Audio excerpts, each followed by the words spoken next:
നമ്മൾ ഇപ്പോൾ തെങ്ങിന് വളമിടാനും അതുപോലെ തന്നെ തടം തുറക്കാനൊക്കെ ഉള്ള സമയം ആയി. ഏകദേശം കഴിഞ്ഞ മാസം നമ്മളൊരു മെയ് മാസം ലാസ്റ്റ് മുതലാണ് ശരിക്കും തടം തുറന്ന് തുടങ്ങേണ്ടത്. അപ്പം പലരും തുറന്നിട്ടുണ്ട്, ഇനിയും തുറക്കാത്ത പല ആളുകളുണ്ട്. അപ്പം പലരും വിളിച്ചിട്ട് എങ്ങനെയാണ് വ്യക്തമായിട്ട് തടം തുറക്കേണ്ടത്, അതുപോലെ എങ്ങനെയാണ് കൃത്യമായിട്ട് രാസവളങ്ങളും അതുപോലെ തന്നെ ജൈവവളങ്ങളും സൂക്ഷ്മ മൂലക വളങ്ങളായിട്ടുള്ള ബോറോണ്, മഗ്നീഷ്യം ഇതൊക്കെ എങ്ങനെയാണ് കൊടുക്കേണ്ടത് എന്നുള്ളത് നിരന്തരമായിട്ട് നമ്മളെ വിളിച്ച് ചോദിക്കാറുണ്ട് പല കർഷകരും. അപ്പോൾ അത് നമ്മളിന്നൊരു വീഡിയോ ആയിട്ട് നിങ്ങളെ മുമ്പിൽ പറഞ്ഞു തരാമെന്ന് വിചാരിച്ചു. അപ്പോൾ നമ്മളിന്ന് എത്തിയിട്ടുള്ളത് നമ്മളുടെ പൊന്നേമ്പാടം, നമ്മുടെ പഞ്ചായത്തിലുള്ള പൊന്നേമ്പാടം എന്ന് പറഞ്ഞ സ്ഥലത്ത് രാമകൃഷ്ണ പണിക്കരേട്ടൻ്റെ സ്ഥലത്താണ്. അപ്പോൾ അദ്ദേഹത്തിൻ്റെ മകൻ മനോജേട്ടനുണ്ട് നമ്മളെ കൂടെ. അപ്പോൾ ഇന്ന് നമ്മൾ കറക്റ്റ് ഈ ഫീൽഡിലൂടെ പോകുന്ന സമയത്ത് തന്നെ നല്ല രീതിയിൽ തുറന്ന ഒരു ഇത് കണ്ടു. അപ്പോൾ അത് നിങ്ങൾക്കൊന്ന് എങ്ങനെയാണ് വ്യക്തമായിട്ട് തുറന്നു തരിക, ഇനി എങ്ങനെയാണ് വളമിടേണ്ടത്, ആ കാര്യങ്ങളൊന്ന് വ്യക്തമായിട്ട് പറഞ്ഞു തരാമെന്ന് ഉദ്ദേശിക്കുന്നു. ആ രീതിയിലാണ് ഇന്നത്തെ വീഡിയോ ചെയ്യുന്നത്. ഇതാണ് മനോജൻ എടത്തൊടിക, നമ്മളെ പൊന്നേമ്പാടത്തെ രാമകൃഷ്ണ മകനാണ്. ഒരു മിലിറ്ററി റിട്ടയറാണ്. ഇപ്പോൾ സംരംഭങ്ങളൊക്കെ ആയിട്ട് പോകുന്നുണ്ട്. അതിനെതിരെ സ്വന്തം അപ്പോൾ അതേ സമയത്ത് തന്നെ സ്വന്തം കുടുംബ പറമ്പാണ് ഇവരുടെ സഹോദരങ്ങളുടെ പേരിലുള്ള. അപ്പോൾ അതവർ നല്ല രീതിയിൽ പരിപാലിച്ച് കൊണ്ടുവരുന്നുണ്ട്. അപ്പോൾ ഏകദേശം 30-ലധികം തെങ്ങുകൾ ഈ ഒരു വീടിൻ്റെ കോമ്പൗണ്ടിൽ തന്നെ വരുന്നുണ്ട്. അപ്പോൾ അതവരിപ്പോൾ കുറേ കാലം പല സൗകര്യങ്ങൾ കാരണം തുറന്നിട്ടില്ലായിരുന്നു. ഈ വർഷം ഇപ്പം നല്ല രീതിയിൽ തടം തുറന്നു. ഇന്നിപ്പോൾ ഏകദേശം 2 പണിക്കാരുണ്ടായിരുന്നു. ആവറേജ് നമ്മളൊരു പണിക്കാരനെ വെച്ചാൽ ഒരു 8 തെങ്ങോളം നമുക്ക് തുറക്കാൻ പറ്റും. ഇന്ന് പക്ഷേ അവർക്കെന്ന് വെച്ചാൽ കുറേ കാലമായിട്ട് തുറക്കാത്തതുകൊണ്ടും ഈ പറമ്പൊക്കെ വൃത്തിയാക്കാൻ കുറച്ച് സമയം വേണ്ടി വന്നു.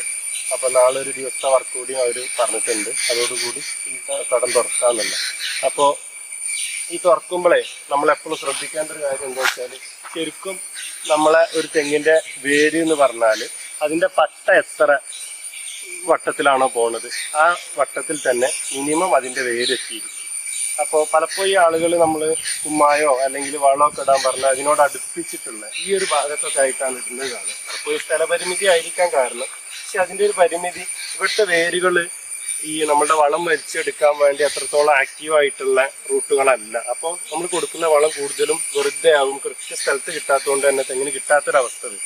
അപ്പോൾ നമ്മളെപ്പോഴും തടം തുറക്കുമ്പോൾ പറയുന്നത് മിനിമം ഒരു 1.5 മീറ്റർ to 2 മീറ്ററിൻ്റെ ഇടയിലുള്ള സ്ഥലമാണ് ഏറ്റവും അനുയോജ്യമായിട്ടുള്ള സ്ഥലം എന്ന് പറയുന്നത് ഒരു തെങ്ങിന് തടം തുറക്കാൻ. ഈ 1.5 മീറ്ററിൽ അവിടുത്തെ റൂട്ട്സ് ഭയങ്കര ആക്റ്റീവ് റൂട്ട്സ് ആയിരിക്കും. അതുപോലെ തന്നെ ഇതിൻ്റെ വേരുകൾ എടുത്താൽ നമുക്ക് കൃത്യമായിട്ട് കാണാം റൂട്ട് ഹെയേഴ്സ് ഉണ്ടാവും. ഈ വേരിൻ്റെ അറ്റത്ത് റൂട്ട് ഹെയേഴ്സ് വരും. ഈ ഒരു വേരിൽ നിന്ന് തന്നെ ചെറിയ വേരുകൾ വരുന്ന രീതിയിലുള്ള റൂട്ട് ഹെയേഴ്സ് ഉണ്ടാവും. ആ റൂട്ട് ഹെയേഴ്സ് ആകുമ്പോൾ കൃത്യമായിട്ട് അതിന് വളം വലിച്ചെടുക്കാൻ പറ്റുന്നത് ഈ റൂട്ട് ഹെയേഴ്സിലൂടെയാണ് കൃത്യമായിട്ട്. അപ്പോൾ അതുകൊണ്ടാണ് നമ്മളെപ്പോഴും പറയുന്നത് തെങ്ങിൻ്റെ തടം തുറക്കുമ്പോൾ മിനിമം ഒരു 1.5 മീറ്ററെങ്കിലും വിട്ടിട്ടുള്ള സ്ഥലത്ത് ഒരടിയെങ്കിലും താഴ്ചയിൽ, ഒരു 30 സെൻറ്റിമീറ്റർ താഴ്ചയിലാണ് നമ്മൾ എടുക്കുന്നതെന്നുണ്ടെങ്കിൽ നമ്മൾ കൊടുക്കുന്ന വളം നല്ല രീതിയിൽ തെങ്ങിന് എടുക്കുക. പിന്നെ സ്ഥിരമായിട്ട് തെങ്ങിന് തടം തുറക്കാന്ന് പറഞ്ഞാൽ വലിയ ചിലവാണ്. അപ്പോൾ നമ്മൾ ഈ പെർമനൻ്റ് ആയിട്ട് തടം തുറന്നു വെക്കുന്ന രീതിയാണ്. കാരണം അടുത്തുള്ള ഭാഗത്തുള്ള പുല്ലൊക്കെ ഒന്ന് ചെത്തിക്കളയുക, ശേഷം ഇങ്ങോട്ട് വിട്ടിട്ട് നമ്മൾ ഈ പറഞ്ഞ ഒരു 1.5 മീറ്ററിന് 2 മീറ്ററിൻ്റെ ഇടയിലുള്ള സ്ഥലത്ത് ഒരു 30 സെൻറ്റിമീറ്റർ താഴ്ചയിൽ കുഴിയെടുക്കുക. എന്നിട്ട് ആ മണ്ണ് സൈഡിലോട്ട് കയറ്റി വെക്കുക. അപ്പോൾ ഏകദേശം ഒരു 60 സെൻറ്റിമീറ്ററോളം ഹൈറ്റിലുള്ള ഒരു 2 അടി ഉയരത്തിലുള്ള ഒരു തടം കിട്ടും. അതിൽ നമ്മൾ മഴ പെയ്യുന്ന വെള്ളമൊക്കെ അതിൽ തന്നെ കെട്ടി നിൽക്കും. അതുകൊണ്ട് കൃത്യമായിട്ട് വെള്ളം തെങ്ങിന് കിട്ടും. അപ്പോൾ പിന്നെ ഈ വേരുകൾ എന്ന് പറഞ്ഞാൽ ആക്റ്റീവായിട്ടുള്ള വേരുകളായിരിക്കും നമ്മൾ ആ തുറന്ന സ്ഥലത്തുണ്ട്. അപ്പോൾ നമ്മൾ കൊടുക്കുന്ന ജൈവവളമായാലും രാസവളമായാലും കൃത്യമായിട്ട് തെങ്ങിന് കിട്ടും. അപ്പോൾ അതിൻ്റെ റിസൾട്ട് നമുക്ക് കിട്ടും. അപ്പോൾ തടം തുറക്കലൊരു ഭയങ്കര ഇമ്പോർട്ടൻ്റ് ആയിട്ടുള്ള പ്രോസസ്സാണ്. ഈ തടം തുറക്കുന്നതിന് 2 പർപ്പസാണ്. ഒന്ന്, നമ്മളെ മണ്ണിലുള്ള വെള്ളത്തിന്, മാക്സിമം മഴ പെയ്യുന്ന വെള്ളത്തിന് അവിടെ തന്നെ തടഞ്ഞു നിർത്തി നമ്മൾ അണ്ടർഗ്രൗണ്ട് വാട്ടർ റീചാർജ്, അതുപോലെ തെങ്ങിന് ആവശ്യമായിട്ടുള്ള വെള്ളവും അവിടെ സംരക്ഷിക്കുക. അതുപോലെ വളങ്ങളൊന്നും ഒഴുകി പോവാതെ അതിൻ്റെ ഉള്ളിൽ തന്നെ സംരക്ഷിക്കുക. ഈ 2 ലക്ഷ്യത്തിലാണ്. അപ്പോൾ നമ്മൾ വളം ഇടുമ്പം ഏറ്റവും ആദ്യം നമ്മളെല്ലാ വീഡിയോയിലും എന്ത് കാര്യങ്ങളായാലും നിങ്ങൾ കൃഷിഭവൻ്റെ അല്ലെങ്കിൽ എന്ത് കർഷക ക്ലാസ് ആയാലും അത് ആദ്യം പറയുന്നതാണ് കുമ്മായം. പല പ്രശ്നങ്ങൾ പറഞ്ഞു വരുമ്പോഴും നമ്മളോട് പലരും പറയാം ആദ്യം കുമ്മായ ഇടണം എന്നുള്ള. എന്തുകൊണ്ടാണ് മനസ്സിലാക്കിയാൽ നമ്മൾ കൃത്യമായിട്ട് തടം തുറന്നു. ശരിക്കും തടം തുറക്കേണ്ട ഒരു മെയ് ലാസ്റ്റത്തെ ആഴ്ച, അതാണ് കൃത്യമായിട്ട്. നമ്മളെ ജൂണിലാണ് നമ്മളുടെ ഇടവപ്പാതി മഴ തുടങ്ങുക. അപ്പോൾ അതിന് മുന്നോടിയായിട്ട് ആ ലാസ്റ്റ് ആഴ്ചയിൽ നമ്മൾ തടം തുറന്ന് വെച്ച് കുമ്മായിട്ട് റെഡിയാക്കി വെച്ചാൽ ഈ ജൂണിൽ മഴ തുടങ്ങുമ്പോഴേക്ക് നമുക്ക് പിന്നെ വളം ഇട്ട് കൃത്യമായിട്ട് കൊടുക്കാം. പിന്നീട് അങ്ങോട്ട് ഒരു 1.5-2 മാസം നല്ല മഴയായിരിക്കും. അപ്പോൾ കൃത്യമായിട്ട് അത് കറക്റ്റായിട്ട് തെങ്ങിന് കിട്ടും. പിന്നീട് നമ്മൾ വളം കൊടുക്കാൻ പറയുന്നത് മാക്സിമം രാസവളങ്ങളും ഒക്കെ കൊടുക്കാൻ പറയുന്നത് തുലാമഴയുടെ സമയത്താണ്. ഈ തുലാമഴ നമുക്കറിയൊരു പ്രത്യേകത ഓവറായിട്ടുള്ളതല്ല, എന്നാൽ കൃത്യമായിട്ട് ഉണ്ടാവുകയും ചെയ്യും. വൈകുന്നേര സമയങ്ങളിലേ ഉണ്ടാവുള്ളൂ, നല്ല ഇടിമിന്നലും ഒക്കെ ഉണ്ടാവും. പക്ഷേ ആ പെയ്യുന്ന മഴയുടെ പ്രത്യേകത ഓവറായിട്ട് നിറഞ്ഞൊഴുകുകയോ അങ്ങനത്തെ ഇതൊന്നും ഇല്ലാത്ത രീതിയിലുള്ളതാണ്. നമുക്ക് ആവശ്യത്തിനുള്ള മഴ. ഇപ്പോഴത്തെ മഴയുടെ പ്രത്യേകത പൊതുവെ ഇടപ്പാതി മഴ പറഞ്ഞാൽ അതിൽ പകൽ മൊത്തമായിട്ട് പെയ്ത് വെള്ളം നിറഞ്ഞൊഴുകും. അപ്പോൾ നമ്മൾ കൊടുക്കുന്ന രാസവളങ്ങളൊക്കെ ഒന്നുകിലും മണ്ണിന്റെ അടിയിലോട്ട് ലീച്ച് ഔട്ട് ചെയ്ത് പോകും. അപ്പോൾ അത് നമ്മൾ ചെടിക്ക് കിട്ടില്ല, അല്ലെങ്കിൽ ബാഷ്പീകരിച്ച് പോകാനുള്ള ചാൻസ്. പിന്നെ 2 കാരണങ്ങളുള്ളതുകൊണ്ട് നമ്മളിപ്പോൾ പൊതുവെ പറയുന്നത് ഈ ഒരു സമയത്ത് നമ്മുടെ ഇടവപ്പാതി മഴയുടെ സമയത്ത് നമ്മൾ കൃത്യമായിട്ട് തടം തുറന്ന് 1 കിലോ എങ്കിലും മിനിമം 1 മുതൽ 1.5 കിലോ വരെ കുമ്മായം നമുക്ക് ഒരു തെങ്ങിന് ഇട്ട് കൊടുക്കാം. അത്രയും കുമ്മായം നമ്മൾ കൃത്യമായിട്ട്, അതും ഈ കുമ്മായം നമ്മൾ പറയുന്ന ഏറ്റവും അടുപ്പിച്ചിടണ്ട, ഈ ഒരു ആക്റ്റീവായിട്ടുള്ള റൂട്ട് ഏരിയയിൽ കൃത്യമായിട്ട് കുമ്മായം ഇട്ട് കൊടുക്കുക. ഈ പോസ്റ്റിങ്ങൊക്കെ ആയാലും കുഴപ്പമില്ല, ഈ ഒരു ഏരിയയിൽ കൃത്യമായിട്ട് നമ്മൾ സറൗണ്ടായിട്ട് കുമ്മായം ഇട്ട് കൊടുക്കുക. കുമ്മായം ഇട്ട് കൊടുക്കുമ്പോൾ പലപ്പോഴും ആളുകൾ പണി കുറക്കാൻ വേണ്ടി അന്ന് തന്നെ വളം ഇടുകയും ചെയ്യും. അപ്പം അത് നമ്മൾ വെറുതെ നമ്മുടെ പൈസ വേസ്റ്റ് ആവുകയുള്ളൂ.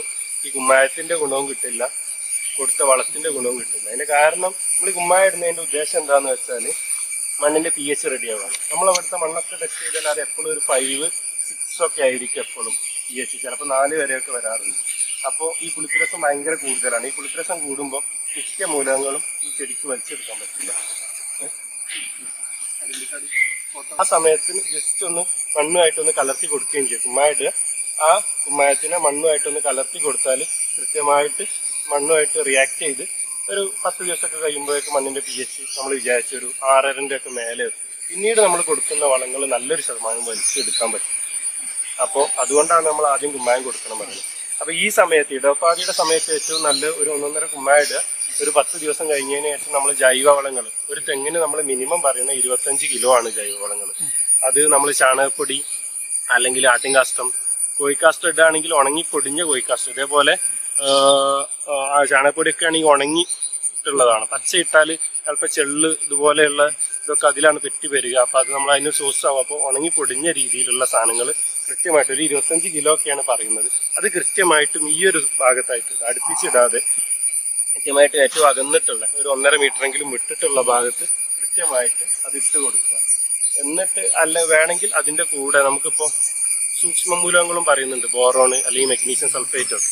വേണമെങ്കിൽ നമുക്ക് ഈ ബോറോണിനും മെഗ്നീഷ്യം സൾഫേറ്റിനും ഒക്കെ വേണമെങ്കിൽ അതിൻ്റെ കൂടെ ആ സമയത്ത് ഇട്ട് കൊടുക്കുക. ഒരു തെങ്ങിന് ഏകദേശം 100 ഗ്രാമാണ് ബോറോൺ പറയുന്നത്, മെഗ്നീഷ്യം സൾഫേറ്റ് ഏകദേശം 1/2 കിലോ പറയുന്നുണ്ട്.